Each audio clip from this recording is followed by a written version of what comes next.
Spheres of Similarity and Disparity in the Novels of George Eliot and Thomas Hardy. A PhD thesis summary by Dr. Sameh Galil.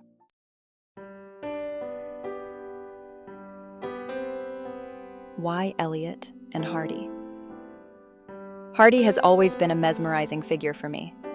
I read him while in my undergraduate years at Ain Shams University, and it was there and then that I got fascinated by his style and philosophy of life. Of all the Victorian novelists, he and George Eliot seem to be the closest to us in the late 20th century and the few years of the 21st century. We, too, seem to be engaging with issues that do not lend themselves to easy interpretation. The transition from simple rural living to the complexity of urban and technologically enabled living binds us to the Victorians. The ever-disputed role of women in society is a commonality, too. And of course, the rise and subsequent dominance of the middle class and lower working classes are high points in our history and theirs. Eliot and Hardy's novels have been perceived as similar, especially in the Victorian age. Hardy has often been accused of copying Eliot. Reviewers oscillated in their reviews of Hardy's novels in relation to those of Eliot. They were polarized on how much of Hardy's work was his, and how much of it reflected Eliot's deep influence. It all started with Desperate Remedies and Under the Greenwood Tree, which the Saturday Review saw as rivaling the most admirable rustic pieces of George Eliot herself. The issue took a serious turn when the Spectator reviewer surmised that Far from the Madding Crowd might be by George Eliot herself. The Westminster Review considered Hardy's conscious or unconscious imitation of Eliot a proof that Hardy has not reached the splendid heights which George Eliot has attained, nor sounded her spiritual depths. Henry James's attack on Far from the Madding Crowd in The Nation is often cited as the most ferocious. James tagged Far from the Madding Crowd as a superficial novel and viewed it as no more than a curious imitation of something better, thus marking the difference between original and imitative talent. Basil Willey and Lena Wright Burrell, though modern and part of the fomenting conversation over influence and tradition, contributed to the controversy.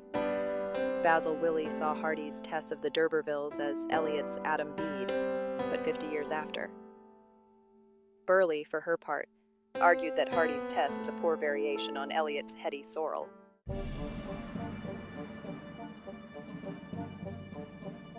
The controversy sparked over the similarities between George Eliot and Thomas Hardy has been in the air for years. No serious attempt, however, has been made to bring the issue under academic scrutiny or give it literary due diligence. This comparative study takes the issue very seriously, with a view of presenting literary evidence to the contrary. Admittedly, there are similarities in the output of these authors. However, the question remains: are the similarities significant enough to make the case for flagrant, transgressive copying, and as such form the basis for making apples-to-apples comparison? It is this very question that the thesis is set to explore. To do just that, a close reading of the novels of both writers is done. The reading and analysis are informed by the modern and postmodern theories of tradition and influence, the aim being to prove that the similarities, if detected, are more the result of the shared ideologies and visions of life of the two novelists who straddled 19th century England. The underlying assumption is that critics, for all their profound knowledge and intellectual verbosity, read but never read Hardy's novels. They, it seems, satisfied themselves with only a first literal, sensational reading of otherwise highly engaging original novels. They were flattered by the idea that in their capacity as all-knowing and all-seeing, they can suffice themselves with only a cursory, one-time reading, and that is where this thesis intends to prove them wrong.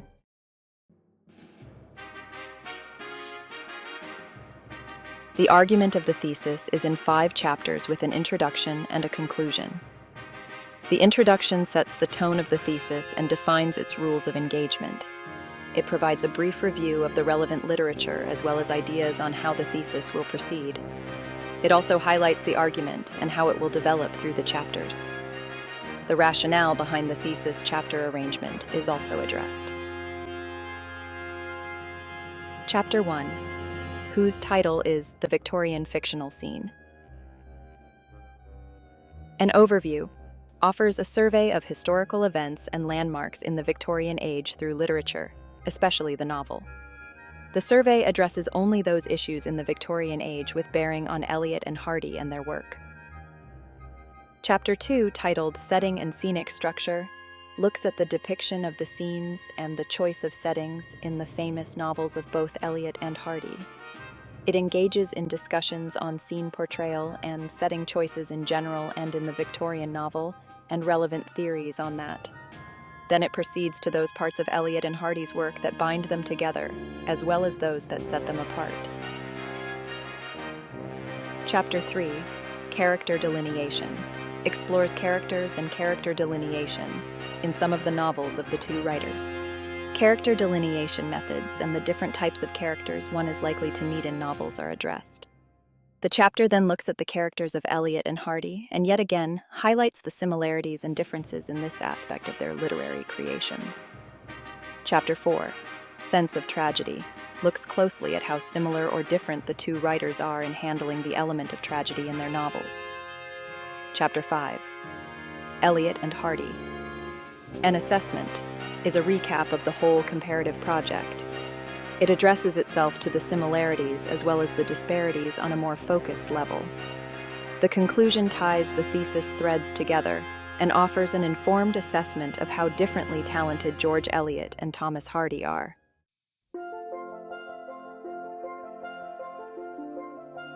Of all the aspects of the novel deemed similar between Eliot and Hardy's creations, setting characters and the sense of tragedy stand out as the most obvious. It is these novel aspects that the thesis exclusively addresses. Each chapter addresses one of the above-mentioned aspects. Chapters 2 through 4 cover the three aspects. Chapter 1 furnishes the background by addressing cultural and historical highlights in the Victorian era through the novel genre. Chapter 5 looks at the similarities and disparities between the two novelists more closely towards arriving at an informed judgment as to Hardy's disputed talent. It is in this part of the thesis that the whole issue of similarity is resolved, and Hardy is either vindicated or dismissed as a slavish imitator of other people's work. The introduction and the conclusion apart, the sequence of the chapters is meant to demonstrate logic and common sense. In its current sequence, the thesis proceeds on the principle of macrocosm and microcosm. Being on and about the novel as a genre, the thesis in its arrangement corresponds to the world of the novel, which is in and of itself a fictional parallel to the physical world. The thesis, as such, is meant as a parallel to both the world of the novel and the physical world. The story of creation is invoked here, with God creating the physical world, setting, and then creating Adam and Eve, characters. Then, against the activities in which the characters, Adam and Eve and their offspring, engage, themes, tragedy can be one of them, are communicated and lessons are drawn.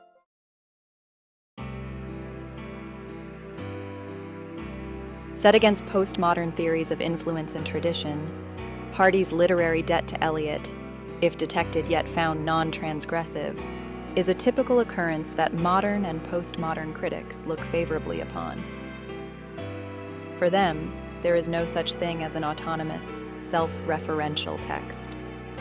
The whole range of prior and current texts is what defines the text and gives it value and importance. The text is deemed significant if and when it takes from and adds to the sea of texts before and current to it.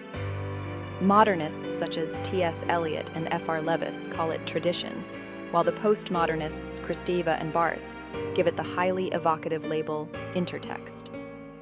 They refer to the whole process of influencing and getting influenced as intertextuality.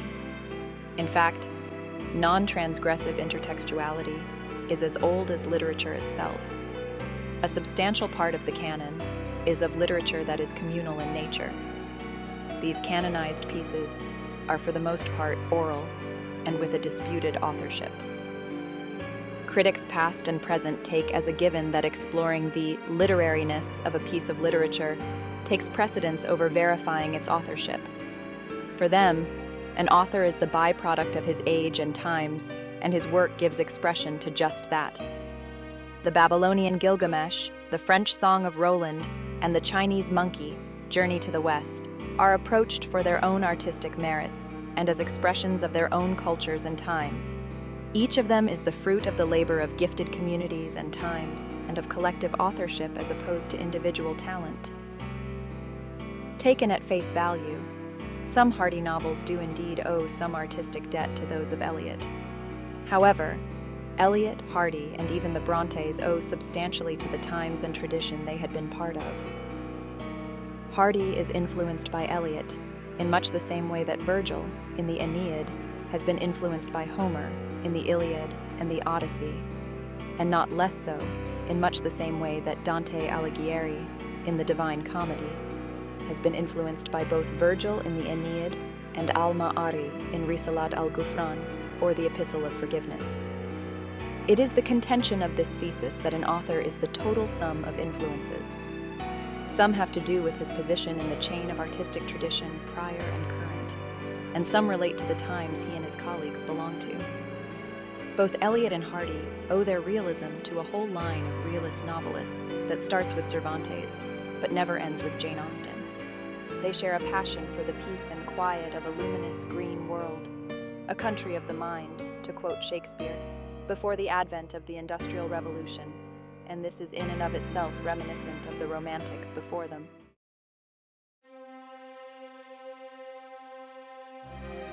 There is indeed more to Thomas Hardy than the mere comparison with George Eliot. They may have tackled the same issues and had a shared passion for the country as a setting, and country dwellers from the middle and lower middle classes seem to be their characters of choice, yet their treatment of these aspects is different. While both authors are known humanists, they have very different takes on humanism.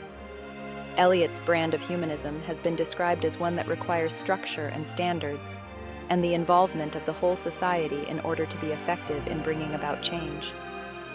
Hardy, on the other hand, is a student of individualism, a kind of individualism that knows no boundaries and is answerable to none. If we are to follow his logic, then for him to be truly human is to be free from the shackles of society. Eliot's fiction is pleasant to readers because the characters, themes, and settings are safe, familiar, and relatable. Her tragedies have a moral purpose behind them. The hero is easily recognizable to readers because he is one of them, with the same sentiments and preoccupations. Eliot promotes her views on social change in her novels. For her, change is only possible through cooperation and community. Hardy's fiction, on the other hand, while running along the same lines as Eliot's, obviously leans toward the sensational and the controversial. His characters are usually society's outcasts. He tends to push the envelope and jolt people out of their comfort zones.